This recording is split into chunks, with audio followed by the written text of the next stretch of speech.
দর্শক, এই মুহূর্তে আবহাওয়া দপ্তরের কাছ থেকে পাওয়া আবহাওয়ার গুরুত্বপূর্ণ খবর।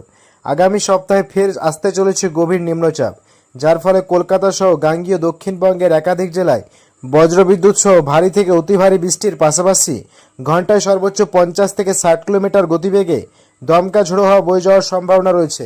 আজও আগামী 3 দিন কোন কোন জেলায় ঝড় বৃষ্টির সম্ভাবনা রয়েছে সবই বিস্তারিত আলোচনা করব এই খবরটি শেষ পর্যন্ত অবশ্যই দেখবেন। আর এই মুহূর্তে আপনি কোন জেলা থেকে আমাদের ভিডিওটি দেখছেন অবশ্যই চ্যানেলটিকে সাবস্ক্রাইব করে আপনার জেলার নামটি আমাদের ভিডিওর কমেন্ট বক্সে লিখে জানাবেন। প্রিয় দর্শক, আজ জুলাই মাসের 4 তারিখ শুক্রবার, বিশেষ করে দক্ষিণবঙ্গের উপকূলবর্তী এলাকাগুলিতে বজ্রবিদ্যুৎ সহ হালকা থেকে বিক্ষিপ্ত বৃষ্টির সম্ভাবনা রয়েছে।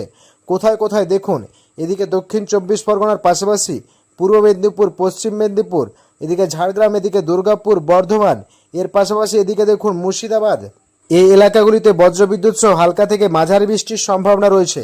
তবে বিশেষ করে দেখুন, এই এলাকাগুলিতে বজ্রবিদ্যুৎ সহ বিক্ষিপ্ত বৃষ্টির সম্ভাবনা রয়েছে। এদিকে গোপীবল্লভপুরের পাশাপাশি জলেশ্বর, বেলদা, এখানে কিন্তু বজ্রবিদ্যুৎ সহ হালকা থেকে বিক্ষিপ্ত বৃষ্টির সম্ভাবনা রয়েছে। বাদবাকি এলাকাগুলিতে কিন্তু মেঘলা আকাশের সঙ্গে খুবই হালকা বৃষ্টির সম্ভাবনা রয়েছে। যদি পরবর্তী সময় দেখি, তাহলে পরবর্তী সময় কোথায় কেমন বৃষ্টিপাতের সম্ভাবনা রয়েছে, তো শুক্রবার 4 তারিখ যদি দুপুরের দিকে দেখি, তাহলে দেখুন দুপুরের দিকে, বিশেষ করে শুক্রবার 4 তারিখ দুপুরের দিকে দক্ষিণবঙ্গের সমস্ত জেলাগুলিতে বজ্রবিদ্যুৎ সহ হালকা থেকে মাঝারি বৃষ্টির সম্ভাবনা রয়েছে। বিশেষ করে পশ্চিমের জেলা দেখুন, এদিকে মুর্শিদাবাদের এই এলাকাগুলিতে বজ্রবিদ্যুৎ সহ হালকা থেকে মাঝারি বৃষ্টির সম্ভাবনা রয়েছে। এদিকে বেলডাঙ্গা, করিমপুর, দমকল, বহরমপুর, আজিমগঞ্জ, জঙ্গিপুর, রামপুরহাট, এখানে বজ্রবিদ্যুৎ সহ হালকা থেকে মাঝারি বৃষ্টি হতে পারে। এর পাশাপাশি এদিকে সিউড়ি, বোলপুর, কাটুয়া, ঘুষখোড়া, দুর্গাপুর, আসানসোল, চিত্তরঞ্জন, এখানেও কিন্তু বজ্রবিদ্যুৎ সহ হালকা থেকে মাঝারি বৃষ্টির সম্ভাবনা রয়েছে। তবে এদিকে দেখুন নদিয়ার কৃষ্ণনগর, শান্তিপুর, পান্ডুয়া, চাকদা, বনগাঁ, এখানে কিন্তু বজ্রবিদ্যুৎ সহ হালকা থেকে মাঝারি বৃষ্টি হতে পারে। তবে এদিকে বর্ধমান, ঘুষখোড়া, সোনামুখী, দুর্গাপুর, এদিকে বিষ্ণুপুরের পাশাপাশি কতুলপুর, এখানেও কিন্তু বজ্রবিদ্যুৎ সহ হালকা থেকে মাঝারি বৃষ্টি হতে পারে। এর পাশাপাশি পশ্চিমের জেলাগুলি দেখুন, এদিকে বাঁকুড়া, হুড়া, পুরুলিয়া, বলরামপুর, রঘুনাথপুর, এখানেও কিন্তু বজ্রবিদ্যুৎ সহ হালকা থেকে মাঝারি বৃষ্টির সম্ভাবনা রয়েছে। তবে এর পাশাপাশি গোয়ালতর, চন্দ্রকোনা, এদিকে দেখুন ঝাড়গ্রাম, চাকুলিয়া, গোপীবল্লভপুর, খড়গপুর, বালিচক, কোলাঘাট, তমলুক, এখানেও কিন্তু বজ্রবিদ্যুৎ সহ হালকা থেকে মাঝারি বৃষ্টির সম্ভাবনা রয়েছে। তবে বিশেষ করে দেখুন, এদিকে উপকূলবর্তী এলাকা দীঘা, কাঁথি, জলেশ্বর, বেলদা, এখানে দুপুরের দিকে কিন্তু খুবই হালকা বৃষ্টির সম্ভাবনা রয়েছে। ভেতরের দিকে বিশেষ করে দেখুন, এদিকে এগরা, এর পাশাপাশি এদিকে দেখুন বাসকুল, ভগবানপুর, সবং, ময়না, পিংলা, বালিচক, বেলি, এখানে কিন্তু বজ্রবিদ্যুৎ সহ খুবই হালকা বৃষ্টির সম্ভাবনা রয়েছে। তবে বিশেষ করে দেখুন, এদিকে কলকাতার পাশাপাশি নিউ টাউন, এখানে বজ্রবিদ্যুৎ সহ হালকা থেকে মাঝারি বৃষ্টির সম্ভাবনা রয়েছে। কলকাতা নিউ টাউনের পাশাপাশি পানিরহাট, ব্যারাকপুর, চন্দননগর, সিঙ্গুর, মাছাদ, জঙ্গলপাড়া, এখানে কিন্তু বজ্রবিদ্যুৎ সহ হালকা থেকে মাঝারি বৃষ্টির সম্ভাবনা রয়েছে। তবে বিশেষ করে দেখুন, এদিকে আমতা, বাগনানের পাশাপাশি কোলাঘাট, এদিকে ঘাটাল, খানাকুল, পাবা, এদিকে আরামবাগ, জগৎবল্লভপুর, এখানেও কিন্তু হালকা থেকে মাঝারি বৃষ্টি হতে পারে। এর পাশাপাশি বিশেষ করে দেখুন বর্ডার লাগু এলাকা, বিশেষ করে বনগাঁর পাশাপাশি যদি ভেতরের দিকে দেখি, তাহলে দেখুন ভেতরের দিকে বিশেষ করে স্বরূপনগর, হাবড়া, নাগুরখাড়া, বাদুরিয়া, এখানে বজ্রবিদ্যুৎ সহ হালকা থেকে মাঝারি বৃষ্টি হতে পারে। তবে বিশেষ করে এদিকে দেখুন ঢাকি, হিলাগঞ্জ, এখানে বজ্রবিদ্যুৎ সহ বিক্ষিপ্ত বৃষ্টির সম্ভাবনা রয়েছে। এর পাশাপাশি এদিকে দক্ষিণ 24 পরগনা, এদিকে বড়ইপুর, বিষ্ণুপুর, কোয়ালতলা, এদিকে শ্যামপুর, ডায়মন্ড হারবার, জয়নগর, মাজিলপুর, এখানে বজ্রবিদ্যুৎ সহ হালকা থেকে মাঝারি বৃষ্টির সম্ভাবনা রয়েছে। তবে বিশেষ করে এদিকে গোসাবা, কুমিরামারি, এর পাশাপাশি ঝাড়খিলি, রায়দিঘি, এ সমস্ত এলাকাগুলিতে কিন্তু বজ্রবিদ্যুৎ সহ খুবই হালকা বৃষ্টির সম্ভাবনা রয়েছে। যদি পরবর্তী সময় দেখি, তাহলে পরবর্তী সময় কোথায় কেমন বৃষ্টিপাতের সম্ভাবনা রয়েছে, তো যদি বিকেলের দিকে দেখি, তাহলে বিকেলের দিকে কোথায় কেমন বৃষ্টিপাতের সম্ভাবনা রয়েছে, তো দেখুন বিশেষ করে পশ্চিমের দিকে বৃষ্টির সম্ভাবনাটা কিন্তু বেশি থাকবে। বিশেষ করে দেখুন এই এলাকাগুলিতে বৃষ্টিপাতের সম্ভাবনা রয়েছে। এদিকে পুরুলিয়া, বাঁকুড়া, দুর্গাপুর, চিত্তরঞ্জন, আসানসোলের পাশাপাশি জামশেদপুর, এখানে কিন্তু বজ্রবিদ্যুৎ সহ হালকা থেকে মাঝারি বৃষ্টির সম্ভাবনা রয়েছে।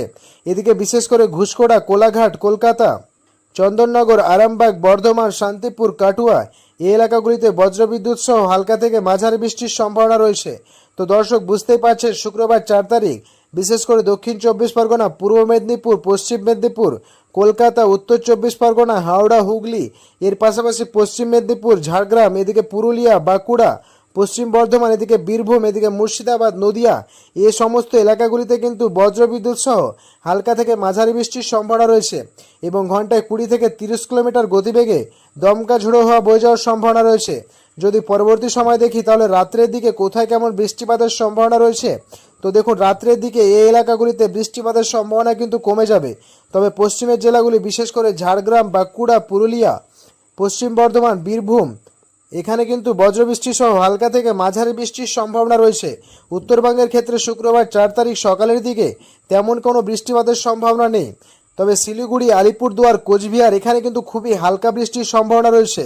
যদি পরবর্তী সময় দেখি তাহলে পরবর্তী সময় বিশেষ করে দুপুরের দিকে কিন্তু বৃষ্টির পরিমাণ বেড়ে যাবে। দেখুন সমস্ত এলাকাগুলো কিন্তু বৃষ্টির পরিমাণ বেড়ে যাচ্ছে। বিশেষ করে এদিকে দেখুন কোচবিহার, শীতলকুচি, দিনহাটা এখানে বজ্রবিদ্যুৎ সহ হালকা থেকে মাঝারি বৃষ্টির সম্ভাবনা রয়েছে। এর পাশাপাশি এদিকে জলপাইগুড়ি, ধূপগুড়ি, এদিকে শিলিগুড়ি, এদিকে নকশালবাড়ি, এদিকে দার্জিলিং এই সমস্ত এলাকাগুলিতে বজ্রবিদ্যুৎ সহ হালকা থেকে বিক্ষিপ্ত বৃষ্টির সম্ভাবনা রয়েছে। এর পাশাপাশি দেখুন ইসলামপুর, এর পাশাপাশি কিষানগঞ্জ, এদিকে করণদিঘি, মেনাপুর, রায়গঞ্জ, এদিকে হরিশ্চন্দ্রপুর, গঙ্গারামপুর এখানেও বজ্রবিদ্যুৎ সহ হালকা থেকে মাঝারি বৃষ্টির সম্ভাবনা রয়েছে। এর পাশাপাশি মালদাতে কিন্তু খুবই হালকা বৃষ্টির সম্ভাবনা রয়েছে। মালদা, রাজমহল, ফরসা এখানে কিন্তু খুবই হালকা বৃষ্টির সম্ভাবনা রয়েছে। যদি পরবর্তী সময় দেখি তাহলে পরবর্তী সময় কোথায় কেমন বৃষ্টিপাতের সম্ভাবনা রয়েছে, তো দেখুন রাত্রের দিকে কিন্তু বৃষ্টির পরিমাণ কমে যাবে। তবে বিশেষ করে আলিপুরদুয়ার, কোচবিহার এখানে কিন্তু খুবই হালকা থেকে মাঝারি বৃষ্টির সম্ভাবনা রয়েছে। এর পাশাপাশি দেখুন এদিকে পূর্ব ভারতের ক্ষেত্রে বিশেষ করে এদিকে গোয়ালপাড়া, গুয়াহাটি, শিলং, তুরা এখানে বজ্রবিদ্যুৎ সহ হালকা থেকে মাঝারি বৃষ্টির সম্ভাবনা রয়েছে। এদিকে শিলাচরে কিন্তু হালকা থেকে মাঝারি বৃষ্টির সম্ভাবনা রয়েছে। বাংলাদেশের ক্ষেত্রে দেখুন বাংলাদেশের ক্ষেত্রে বিশেষ করে কোন কোন এলাকাগুলিতে বজ্রবিদ্যুৎ সহ বিক্ষিপ্ত বৃষ্টির সম্ভাবনা রয়েছে, তো দেখুন দুপুরের দিকে বিশেষ করে খুলনা, বরিশাল, কুমিল্লা, ঢাকা, ময়মনসিংহ, সিলেট, এদিকে রংপুর, কলা এখানে বজ্রবিদ্যুৎ সহ হালকা থেকে মাঝারি বৃষ্টির সম্ভাবনা রয়েছে। যদি পরবর্তী সময় দেখি তাহলে পরবর্তী সময় বিশেষ করে ময়মনসিংহ, সিলেট, কলায়, রংপুর, রাজশাহী, ঢাকা এই এলাকাগুলিতে বজ্রবিদ্যুৎ সহ হালকা থেকে মাঝারি বৃষ্টিপাতের সম্ভাবনা রয়েছে। যদি রাত্রের দিকে দেখি তাহলে রাত্রের দিকে বিশেষ করে এ সমস্ত এলাকাগুলিতে বৃষ্টির পরিমাণ বেড়ে যাবে। বিশেষ করে দেখুন এদিকে ময়মনসিংহ, সিলেট এই এলাকাগুলিতে বজ্রবিদ্যুৎ সহ হালকা থেকে বিক্ষিপ্ত বৃষ্টির সম্ভাবনা রয়েছে। সিলেট, মৌলভীবাজার, লাখা এর পাশাপাশি কিশোরগঞ্জ, মদন, ময়মনসিংহ এখানে কিন্তু বজ্রবিদ্যুৎ সহ উচ্চ হালকা থেকে মাঝারি বৃষ্টিপাতের সম্ভাবনা রয়েছে। এদিকে দেখুন সরিষাবাড়ি, বগুড়া, এদিকে ঘোড়াঘাট, এদিকে চররাজপুর, রংপুর, এদিকে মহাদেবপুর এখানে বজ্রবিদ্যুৎ সহ হালকা থেকে মাঝারি বৃষ্টির সম্ভাবনা রয়েছে। তবে বিশেষ করে উপকূলবর্তী এলাকা দেখুন এদিকে চিটাগঞ্জ, মহেশখালী এই এলাকাগুলিতে কিন্তু বজ্রবিদ্যুৎ সহ হালকা থেকে মাঝারি বৃষ্টির সম্ভাবনা রয়েছে এবং ঘন্টায় 20 থেকে 30 কিলোমিটার গতিবেগে দমকা ঝোড়ো হওয়া বয়ে যাওয়ার সম্ভাবনা রয়েছে। খুলনা, বরিশালে কিন্তু হালকা থেকে মাঝারি বৃষ্টিপাতের সম্ভাবনা রয়েছে। শনিবার 5 তারিখ বিশেষ করে দক্ষিণবঙ্গের উপকূলবর্তী এই এলাকাগুলিতে বজ্রবিদ্যুৎ সহ হালকা থেকে বিক্ষিপ্ত বৃষ্টির সম্ভাবনা রয়েছে। এর পাশাপাশি জয়নগর, মাজিলপুর, গোসাবা, বড়ইপুর এখানে বজ্রবিদ্যুৎ সহ হালকা থেকে বিক্ষিপ্ত বৃষ্টির সম্ভাবনা রয়েছে। এদিকে কলকাতা, খড়দা, চন্দননগর, হাবড়া, বনগাঁ, চাকদা, পান্ডুয়া এখানে বজ্রবিদ্যুৎ সহ হালকা থেকে মাঝারি বৃষ্টির সম্ভাবনা রয়েছে। তো দর্শক এখনকার মতো খবর এই পর্যন্তই। পরবর্তী আপডেট সবার প্রথমে পাওয়ার জন্য চ্যানেলটিকে অবশ্যই সাবস্ক্রাইব করে বেল বাটনটি অন করে রাখবেন। আর খবরটা যদি আপনাদের ভালো লেগে থাকে তাহলে লাইক, কমেন্ট, শেয়ার করতে ভুলবেন না।